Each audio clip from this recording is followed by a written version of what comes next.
Praise the Lord and good morning. This is yours truly, again, Dr. Colleen Shand, sharing with you under the topic Restoration is Promised. This is a product of the Word of Truth Ministries. And as you continue to listen, I am encouraging you to also share. And if for any reason I do not send it to you in the mornings, Monday through to Fridays, please know that go to YouTube or Facebook and you can get it there. I want to continue this morning from where I stopped or included or spoke about. It was on the prodigal son, and that can be found in Luke chapter 15. And so yesterday I shared about our step, our contribution, what we have to do, come to our senses in order to receive restoration. And this morning I want to look at it from a different angle. I want us to understand that Jesus Christ cares unconditionally about us. Now, the word of the Lord lets us know that when the prodigal father, or rather the son, was coming back home, his father, who was by the window looking out, it means that the father was anticipating his return. He was longing to see his son. And so there was a period of expectation to see him. That was one of his two sons. And we have no doubt that he loved his son and continued to desire to see him.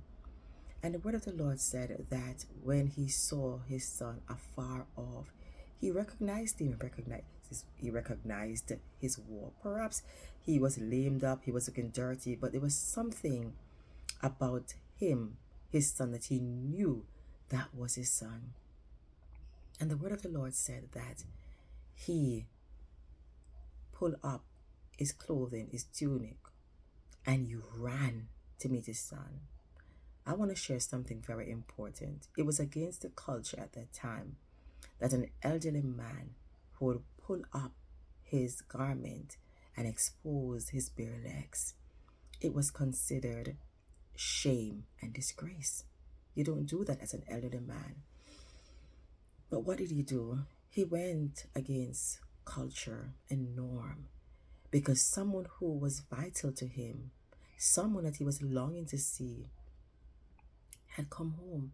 Secondly, because of the way that the son left, society, if they saw him coming, according to a ritual, he could have been stoned. And his father, before the community, before the village, even recognized that he was back, did what was not expected. Because let me tell you something, that's how Jesus is. He took the shame for you, he took the shame for me.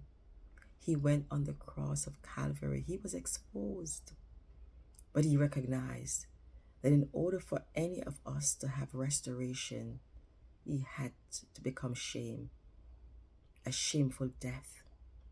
And so we have nothing this morning to withhold us. Jesus Christ ultimately did it all. I don't know where you are in your walk with God as a believer. I don't know where you are in terms of, have you walked away from him, not trusting him anymore, backslidden? Whatever is your status, know that the shame has already been done. And when Jesus Christ on the cross of Calvary said, "It is finished," it included all of us, culture, race, ethnicity, social status, religious affiliations. Restoration is promised. The father ran to his son to rescue him against the norms. Jesus Christ, his arms are outstretched and he's waiting to embrace you. He's waiting for the period when you stop crying.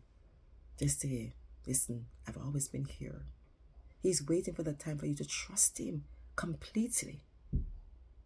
Again, restoration is promised. God bless you. Have a fulfilled day in the Lord. Until tomorrow. the Lord's willing, you will have another portion of restoration is promised.